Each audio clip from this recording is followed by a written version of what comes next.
Hello everyone, कैसे हैं आप सभी। तो आज हम सीखने वाले हैं कुछ न्यू इंग्लिश वर्ड्स जो कंफ्यूजिंग भी हैं और कभी कभी हमें डाउट में डाल देते हैं कि आखिर इनका यूज कहाँ पर सही तरीके से होगा।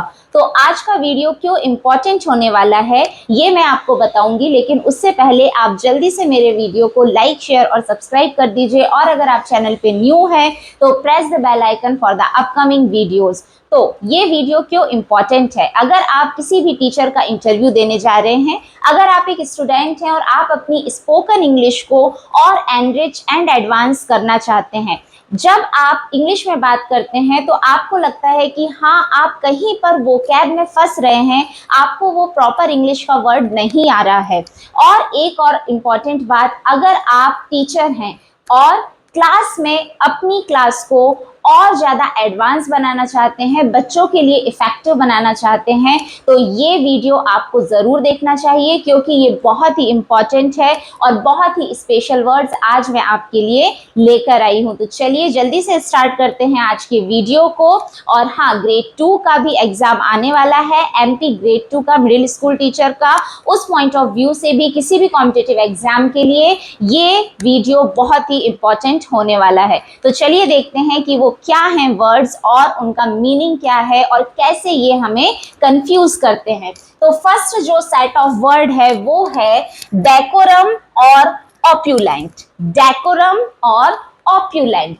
डेकोरम का मीनिंग होता है शिष्टाचार। शिष्टाचार का मीनिंग क्या होता है, आपके एटिकेट्स क्या हैं, आपके एथिक्स क्या हैं, आप किसी के भी साथ कैसे बिहेव करते हैं, उसे कहते हैं डेकोरम। ये सारी चीजें मिलाकर शिष्टाचार कहलाती हैं और आपके डेकोरम को मेंटेन करती हैं, आपकी इमेज को मेंटेन करती हैं। तो डेकोरम का मीनिंग होता है शिष्टाचार। सेकंड वर्ड है ऑप्युलेंट।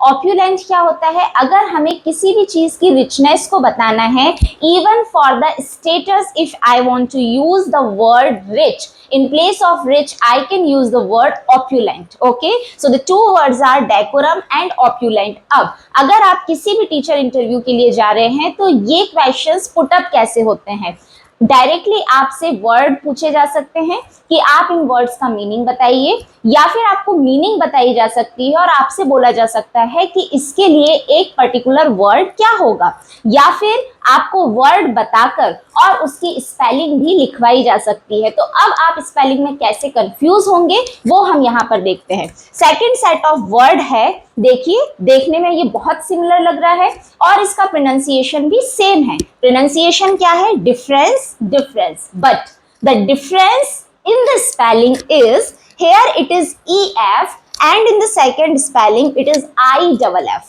Okay, so when we are using EF, okay, ये spelling किस चीज के लिए यूज होती है, जब हमें किसी के लिए रिस्पेक्ट शो करनी है। Okay, so in place of respect we can use the word difference.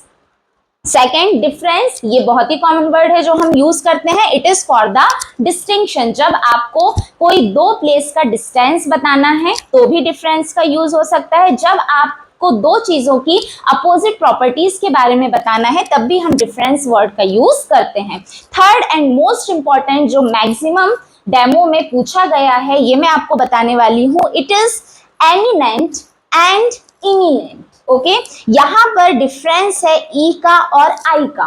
Okay, pronunciation है एमिनेंट एंड इमिनेंट।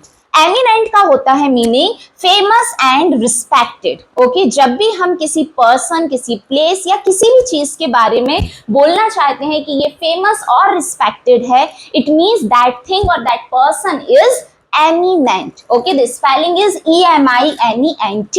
और जब हम बताना चाहते हैं कि कोई भी चीज बहुत जल्दी होने वाली है, विच मे हैपन सून, इसकी पॉसिबिलिटी है बहुत जल्दी होने की, तब हम बोलते हैं इमिनेंट। अब आपका वर्क क्या है, आप इन दोनों वर्ड का यूज सेंटेंस में करेंगे और कमेंट बॉक्स में मुझे लिखकर जरूर बताएंगे। नेक्स्ट हमारा वर्ड है, it is also most confusing. अगर आपको इंटरव्यूअर इंटरव्यू में पूछता है कि दो डिसीज कौन से होते हैं और उनकी स्पेलिंग और मीनिंग में डिफरेंस बताइए, तब आपको ध्यान रखना है, one disease is DISEASE and second is DECEASE।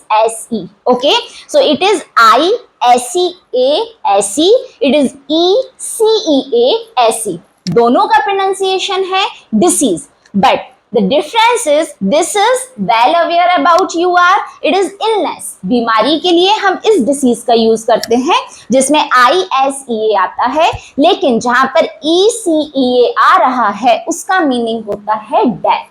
For any demise we use the word disease.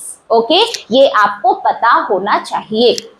इसके बाद हेल हेल हेल, 3 स्पेलिंग्स हैं, तीनों का ही जो मीनिंग है वो क्या है, सॉरी जो प्रोनाउंसिएशन है वो है hello. Okay, HAIL HAIL, but the third is HALE।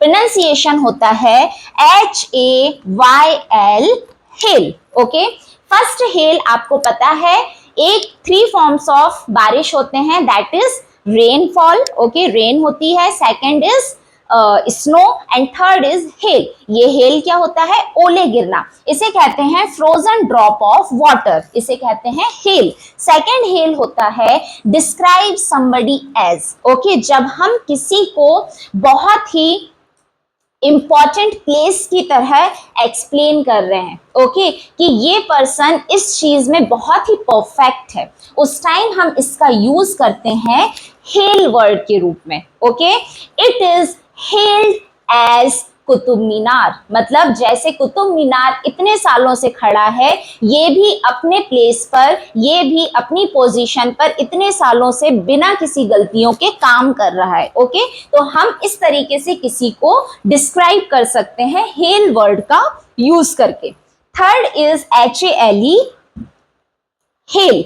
इस हेल का मीनिंग होता है हेल्दी। ओके, तो अगर आपके लिए कोई हेल्दी की जगह हेल यूज कर रहा है, इट डजेंट मीन कि वो HAIL का मीनिंग बोलना चाह रहा है, but it is HALE hello, जिसका मीनिंग होता है हेल्दी। तो आई होप कि आपको ये वर्ड्स यूजफुल लगे होंगे। हो सकता है कुछ से आप ऑलरेडी अवेयर हो, बट कुछ आपके लिए न्यू हो।